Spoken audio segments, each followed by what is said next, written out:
Now that was a great bit of scoring, Luke. I really love the wonderfully calculated, carefully nuanced colors and textures. Just really exceptional, an exceptional entry, and you should really feel proud of that. And in case I forget to say it later on, I think you should try to, definitely try to get this particular score read by an orchestra or performed or something like that. If you got any, if you got any buddies who are conductors, then hit them up, because this was really some really nice scoring. Okay, so let's start off from the beginning. Maybe there are a few things that I can help you with, just a few pointers that I can give you in terms of making your score even more ready for the stands. Okay, so here you're starting off with pianissimo accompaniment with winds behind strings, and then you've got your solo in your English horn. Okay, so I feel that this is all kind of unnecessary. Why don't you just have everybody be piano, like a nice balance between the elements, and then take out the hairpins, right? Because I don't think you need the accompaniment to breathe behind the solo, right? Make the solo breathe, right? Da-bum, right? Why not let the melody be the thing that opens up and then pulls back, right? Rather than just bum. I think that's less necessary. I do like the idea of the enclosure of first bassoon inside the clarinets. That's very cool. And then violas, and then the cello speaking along with the bassoon. See, so that's a really intelligent idea there. That in that, like, the cello and the bassoon have a really, really similar timbres and can speak together, as this inside voice, and the motion, right? But what you need to do here is really kind of decide, do you really want this kind of portato quality here? So you're telling the clarinets to basically play a portato, by having the two tenuto marks there. Maybe it would be better just to get rid of those, make this into a simple tie, and then tie your violas to match, and then add a slur to the cellos and the bassoons. They should really be in sync. They should have the same kind of flow to them, right? Now, here you're taking your English horn all the way up to E, right, which is a very thin note for the English horn, right?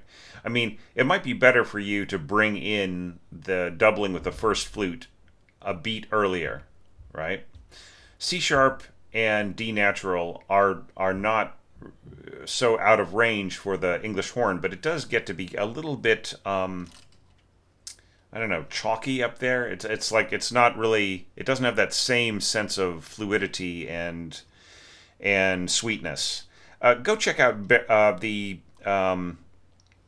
Berlioz's Rob Roy Overture excerpt for if you want to hear what high English horn sounds like. Now, if you are a double reed player yourself, then I apologize for the oboe splaining, but you know, I'm just saying that like you're going up into a range that is really less ideal, and I mean I think that you should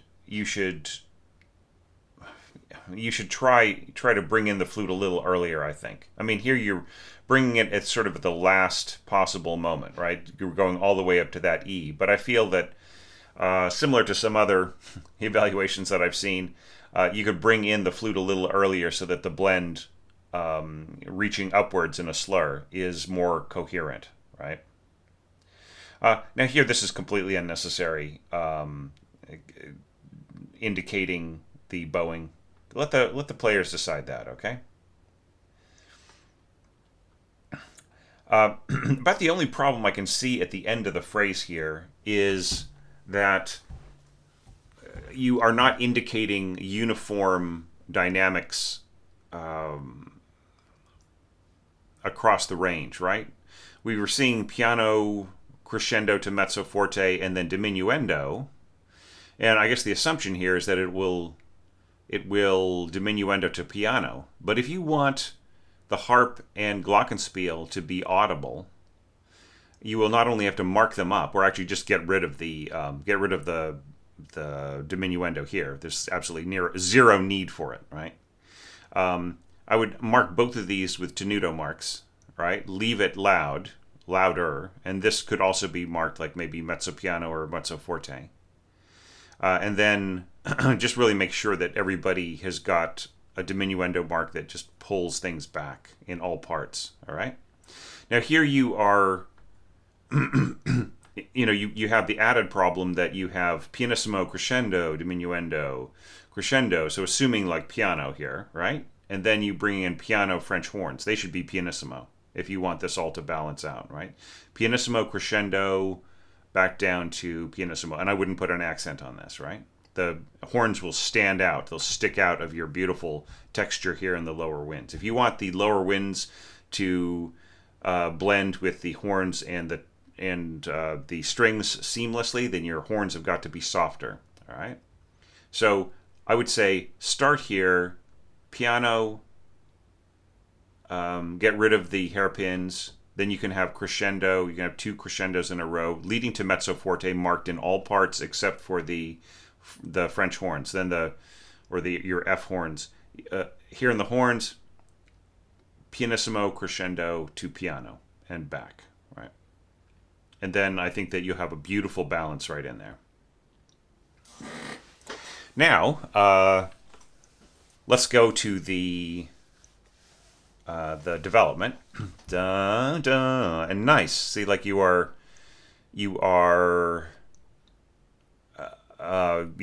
apportioning like the bowing correctly, right? So dun, and here, like you're just switch these two, right? This is the accompaniment. That is the melody. Dun, right? Now, just in case people kind of jokingly said, "Oh, haha," like maybe all of us are right and Thomas is wrong about this. No, I'm right, because what Lily is doing here, she's taking her fragments of melody and she's connecting them by the step of a melodic second, right? Da bum bum, and then bum ba da dun da dun dun. All right.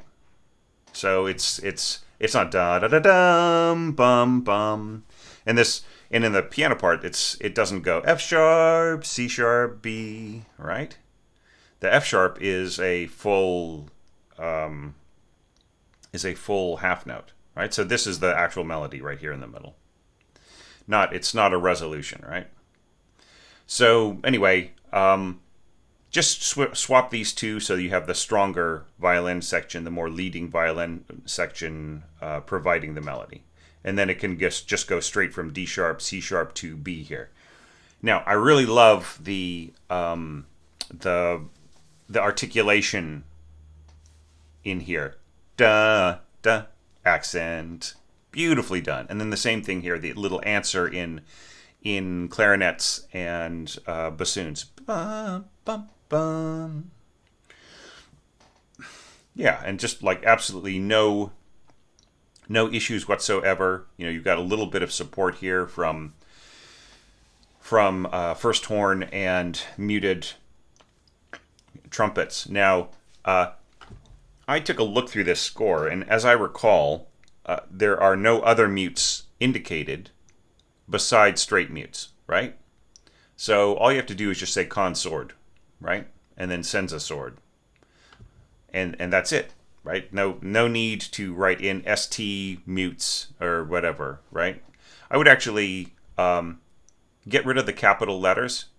If you really wanted to write out straight mute, then just write in straight mute in, write it out all the way fully in small letters, rather than this. This is just kind of calls attention to itself, takes up space, and doesn't really, means less than you think it does. So if you really had to write straight mute, just write out straight mute. However, you don't need to write that at all, because the default to tell the default mute used when you just say, hey, could you use a mute there, is the straight mute. So, it's the same. This is the same exact issue as like the that we saw in other scores with the default mute. The default roll mark is basically just as you've got it here, rather than one with an arrow on it, right? So there's no need to use an up arrow roll. Okay, so it's the same thing with the, just saying consort, period, right? Just to indicate that you're going to have a straight mute, so you don't need to mention it. Okay.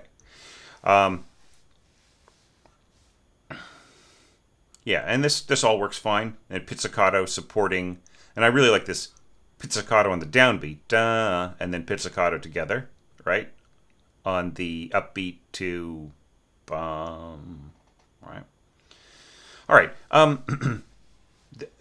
Here you decide that you're going to do like a whoosh, sort of on the cymbal, and a glissando and a timpani stroke here to take us to our second screen, and that dum bum.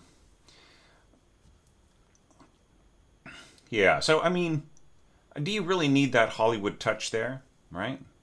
Lily doesn't really see the need to go, hey, here's the downbeat of the next bar, right? She just throws it in there, right? Bum bum bum bum, echo, dun dun dun dun, ba da da da dum, right? It's almost like the two little phrases before, bum bum bum bum. It's just like, can I go out? I think I can go out. All right. Yes, you can go out today and have fun out in the sunshine, right? So I don't think it needs to be this big sweep, right? Because you're only going to mezzo forte. It's not like a really big, huge, like you're not really taking advantage of the full, the full kind of epic tutti right there. So it seems like the gesture is a little wasted, with all respect. And as for this, this sort of quarter note with the little, with the little bit of sort of LV kind of incomplete tie, I think it's better just to mark a dotted half note and then have an incomplete tie if you want it to last longer than that, right? Because it's a little unclear. Do you want it to hang around and sort of be gone by the end of the bar, or what does it mean? I'm a firm believer in just really showing the duration of what you really want, and if there's a little bit farther than that, then add this, right? Okay, so the only issue to think about here is, do you want your highest wind instruments here to slur into the downbeat, right? So here you have in your strings, dun dun dun. So we have a nice firm articulation on the downbeat here, even though it's soft, right? You still have a down bow, right? But here you're going da da. Right? Just it's sort of relaxing into it rather than just stating it along with the strings. So, anyways, it's not to say that it's right or wrong, but just think about it, okay? The other thing too is like, do you want bassoon to double the upper voice here, or the in your harp, right? I think that it would just be a lot clearer here if this were in the upper staff, right? Even if it's reaching down to F sharp below middle C, or excuse me, F flat below middle C. I still think it's better just to divide this between the two staves. Just makes it easier to read for the player.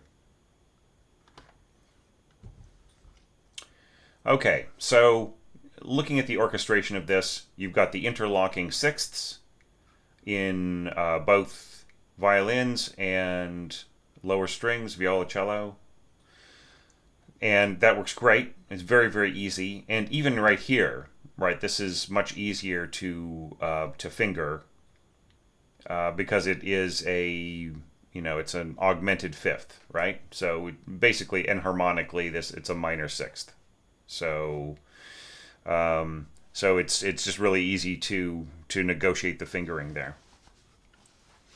Okay, and then you kind of replicate it across other instruments. We've got the horns basically playing the same pitches as the lower strings, and then we've got the double reeds, or the reed instruments replicating or duplicating the violins, and then you have the flutes above. Okay, and so just really be aware that the flutes are going to be naked up there. They're going to be exposed, right? You have this beautiful combination of winds and strings, and I give you kudos here for really trying to balance things. I don't think you need to go as far as having the strings forte and the winds mezzo forte and the horns mezzo piano. I think you could get away with mezzo forte on winds and strings, and then mezzo piano on horns, or piano on horns. Anyway, so it's not as super critical to have the strings be louder than the winds for a perfect balance. Okay, some orchestrators feel that way, so I won't tell you no, but at a certain point, the dynamic mixing gets to be a little extreme, right? So forte, mezzo piano seems a little extreme to me in terms of want of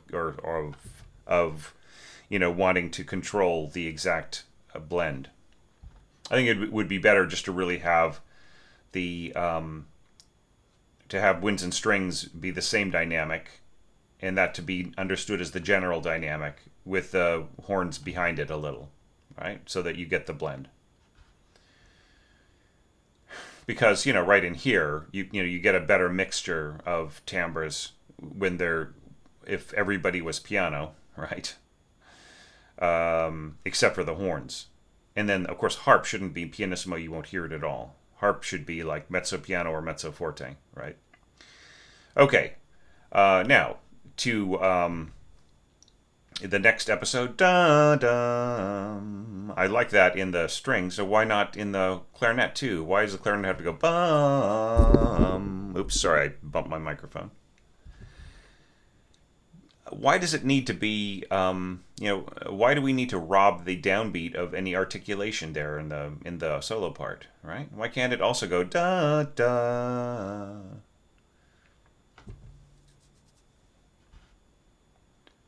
Ba-da-da-da-da-da-dum, bum bum. Yeah, and I like the bowing scheme here. Down, up, down, up, down, down. Yeah, see, that works perfectly.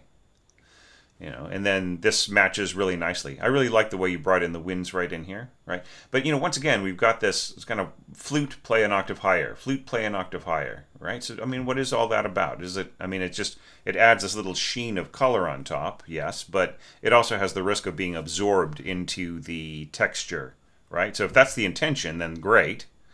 But just realize that you may not hear it when and if you get this performed, which I hope you'll try, right? And A little glockenspiel in there doesn't hurt, and a little bit of harp. Yeah. This is nice. Bum, bum, bum. I like that. I like the articulation pattern here.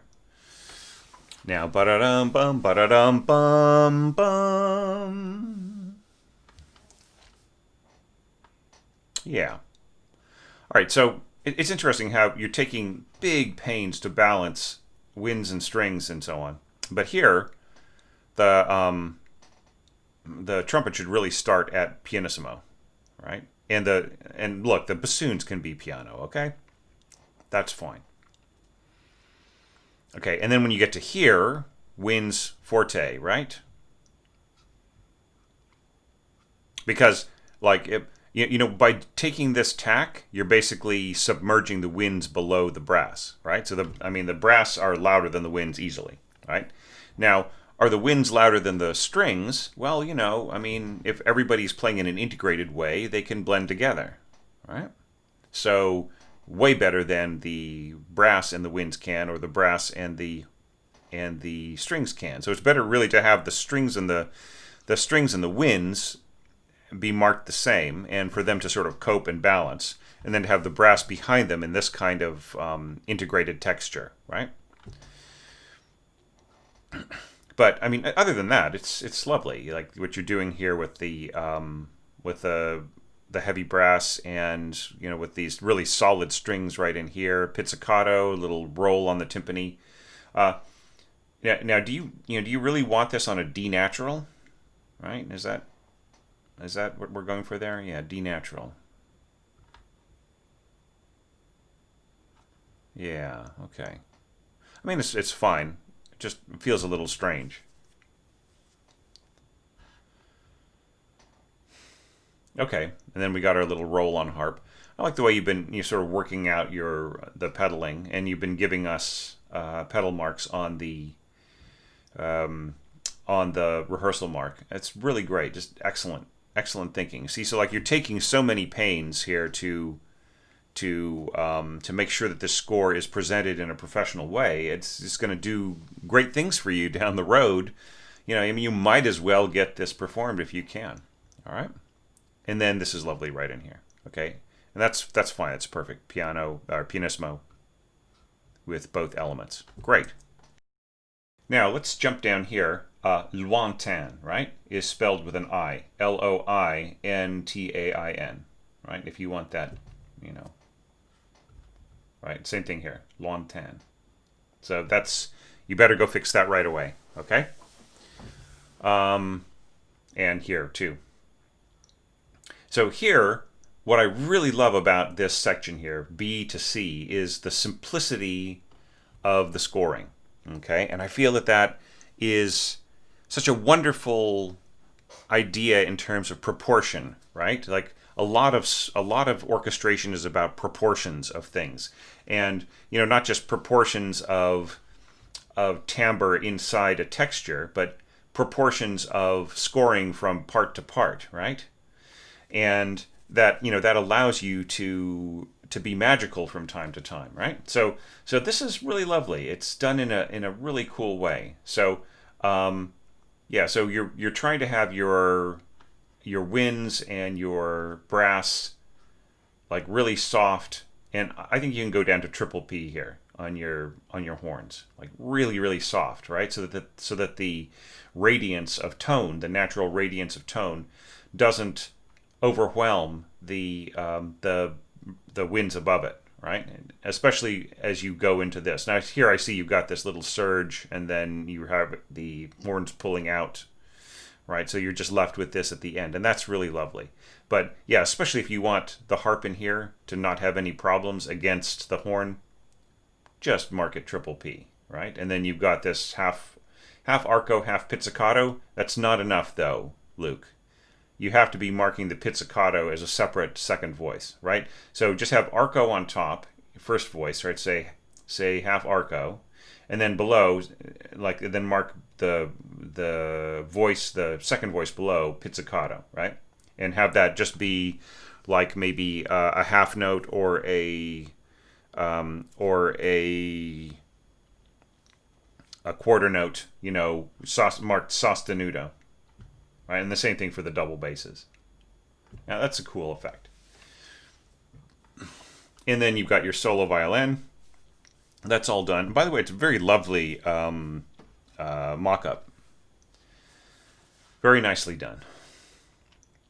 Then you have it just soaring up to this high place, and thank you for having either you knew this already or you've been reading up on my tips recommending against too much or against introducing ottava into a violin part, especially a solo violin part, right?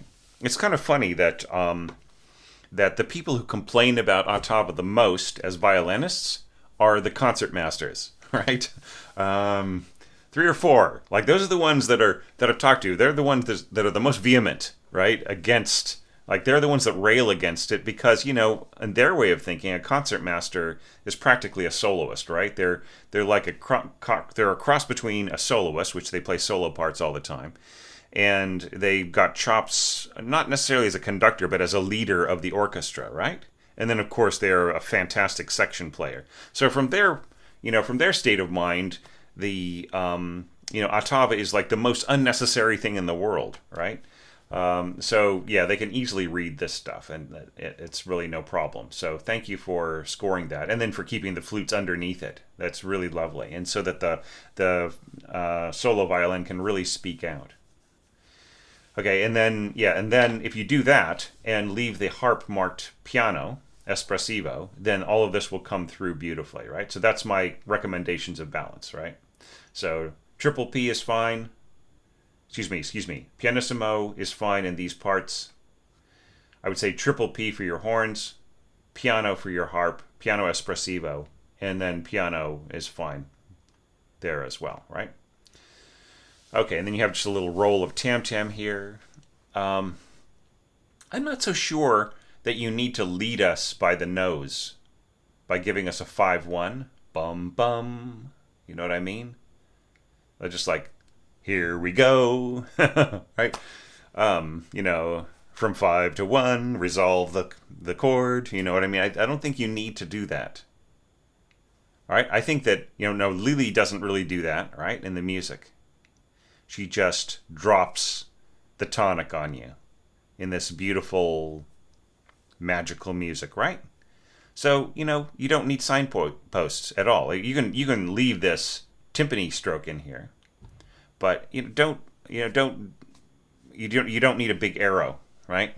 That's what that is to me, even if it's soft, right? It just kind of says, hey, here's the tonic again, right?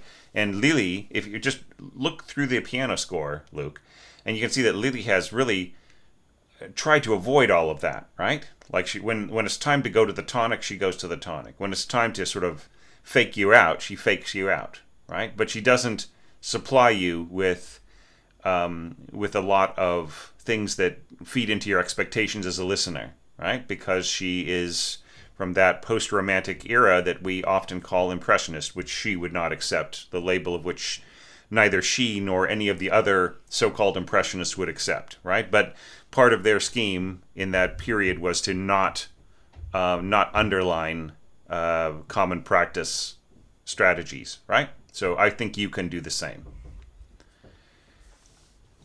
Okay, so now here we go with our last kind of unveiling, cascading. Is this? We don't know what this represents. Is this, summer leaves starting to rustle in the wind, or is it a light sprinkling of rain, or is it cascading? Like cherry blossoms. I mean, what is it? It's something really beautiful. She's just feeling that, the sort of growing anticipation and everything else. I mean, for all we know, this piece was written about an abortive day outside, right? In a clear garden. The clear garden may have just been in Lily's mind, and she just imagined what it would be like to go out there and play in the garden. Right, and then maybe it rained, and so she went back inside and wrote this piece and just wrote out the rest of her feelings. So I really like this. We've got our octave trills, right? We've got the melody first stated in octave violas, bum bum, and the measured, sorry, the fingered tremolo, not measured tremolo, in second violins, all working great, I might add. Okay, and yeah, triple P, so it's a good strategy. And we've got the horn, second horn. You know what? Make it the first horn. Okay, just leave it to the first horn to say all these things, right? Like the second horn's job is to really listen to the first horn and to work with them and so on. And occasionally we'll get a solo. That's all cool if you're a horn player, if you're a second horn player especially. I apologize for pointing it out, but really I would say, seeing as how you're most likely to be, if you do get this piece performed, it's most likely to be by, like, say, a regional or semi-pro orchestra. Then I would say just really leave this up to the first horn player both times. Right, so bum bum. I like that. I like the slurring all worked out. And then here we've got our mezzo staccato.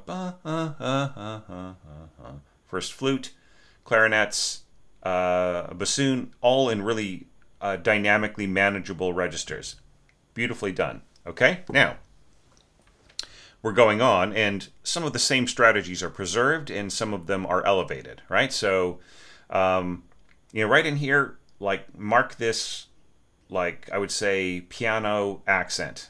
Okay, and then you've got some chance, any chance whatsoever, of this actually contributing to that, to contrabassoon plus double bass. Okay, then we're adding an octave here, doubling the upper voice of the octave violas, and then first horn below. I like the fact that the first time you double horn with the violas, it's on the lower voice, and you don't bother to double above, and I think that that's fine. And then you start to add voices here, clarinet above, and I think that that's also really cool. And this is all perfectly manageable. First flute, just everybody floating down the oboe and bassoon. It's all still, the range is all still perfectly manageable,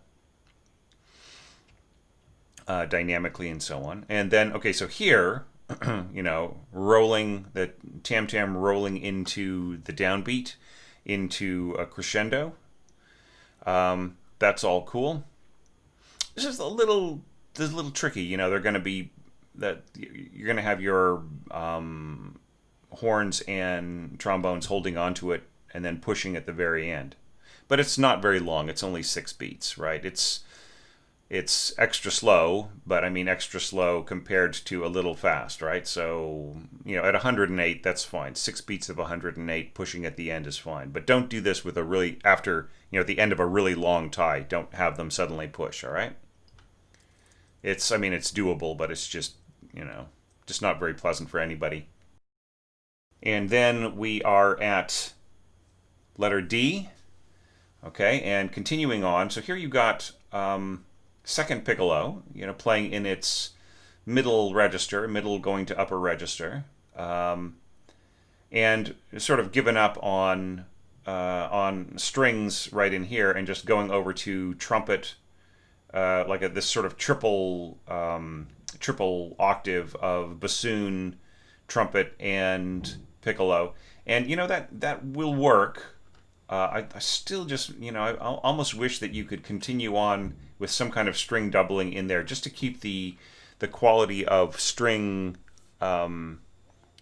mixed with winds and brass going for a little bit longer, right?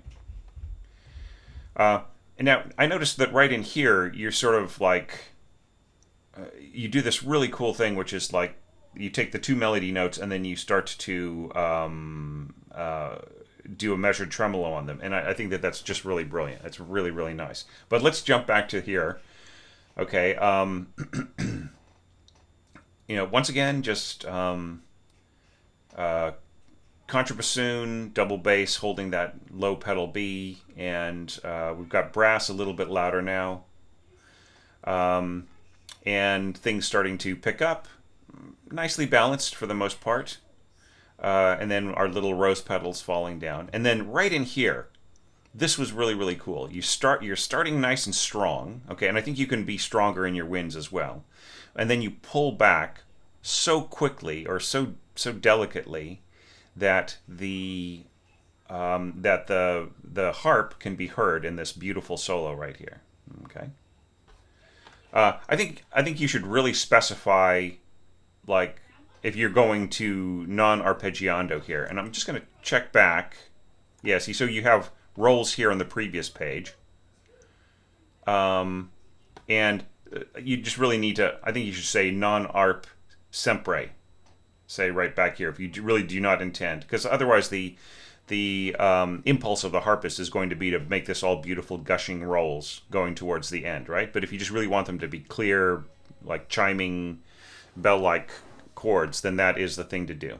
Okay, and then this portato here in bassoon and trombone works very well. I would say, like, okay, mezzo forte in all parts, including bassoon. Mezzo piano here on the trombone is okay, all right? Or, yeah, so mezzo piano in both parts here as well, and then diminuendo to triple P. I mean, oh, well, maybe don't mess with that, okay? It could be okay, but we're just getting a lot of dynamic mixing in here. I think it's, once again, better to sort of have a foreground elements of wind harmony and melody, and same thing in the strings, and then background of horns, and heavy brass, right? I think works better, right? So if that means mezzo forte on both parts, mezzo piano on the brass, and then maybe some diminuendo right in here, right, going to piano down to triple P. I just think makes more sense. Okay, but I'm just being fussy, and then ba ba bum. That's kind of fun.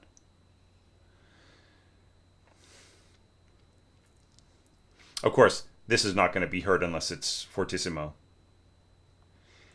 All right, and then we end with this like Division 3, and this is a really simple and beautiful way of ending this. So, you just basically have the piano chords realized as string tremolo, and that one long low note, just pianissimo double basses, and just the quality of sound changing so much after the harp solo is so nicely done, and a little solo on piccolo, and just bassoon kind of just have that like little throbbing cry at the end, right?